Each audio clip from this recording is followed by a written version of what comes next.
Welcome back to Decode Healthcare. I'm Harshal, and in today's explainer, we are diving deep into the ICD-10-CM Chapter 11 guidelines, specifically focusing on diseases of the digestive system.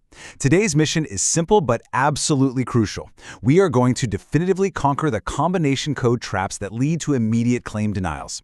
We're talking GI bleeding combination laws, the acute appendicitis peritonitis breakdown, and the incredibly detailed cholelithiasis matrix. Let's get into it. So let's start by asking the million-dollar question in digestive coding. Why on earth do gastrointestinal bleeds cause so many audit denials?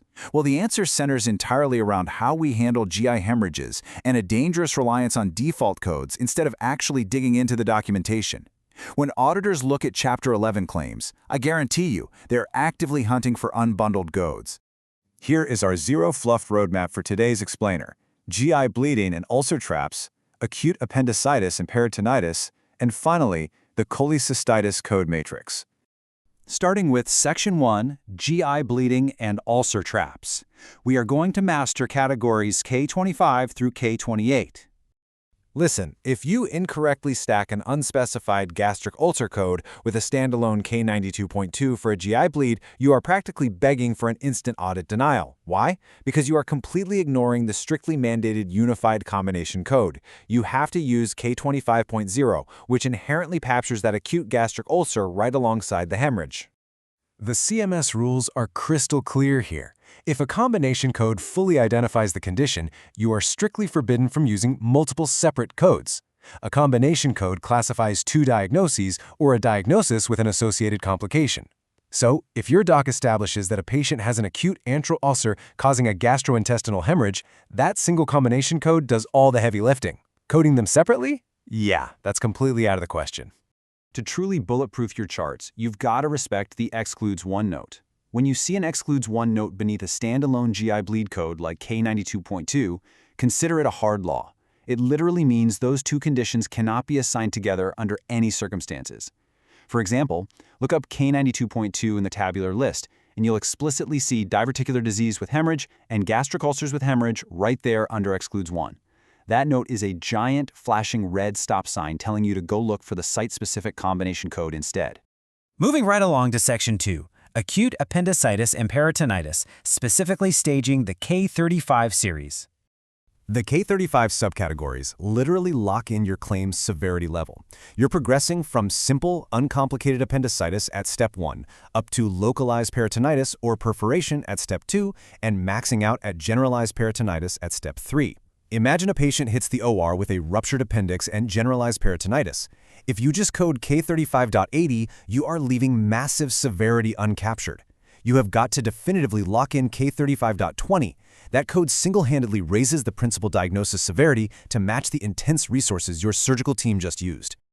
And here's a huge trap coders fall into: artificially inflating a claim with symptom codes. Section IB of the official guidelines strictly states that routine symptoms, things that are an integral part of a disease process, should never, ever be coded separately.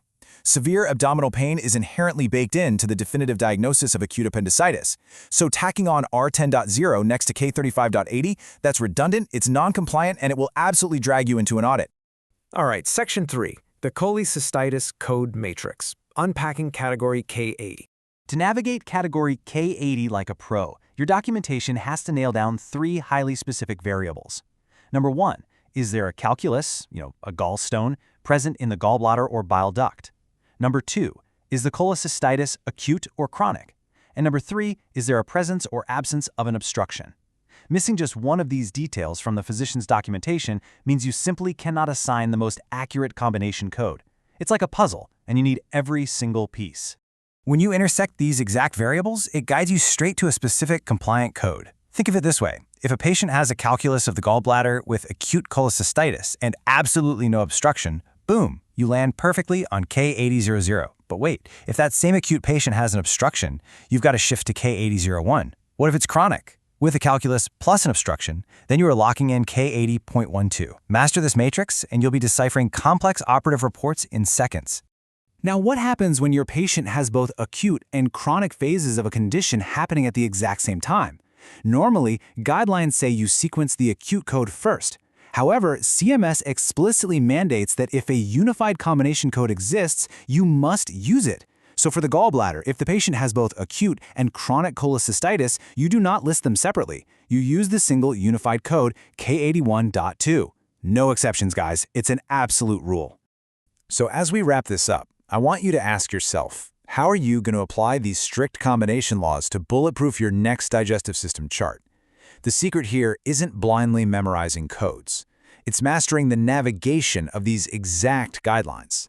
These matrices and excludes one notes, they are your absolute best tools to wipe out GI combination errors for good and keep your charts fully compliant. Thanks so much for hanging out with me for this explainer. Next time, in Part 80, we are taking on Chapter 12. We'll be diving deep into the staging rules for pressure ulcers and deep tissue injuries.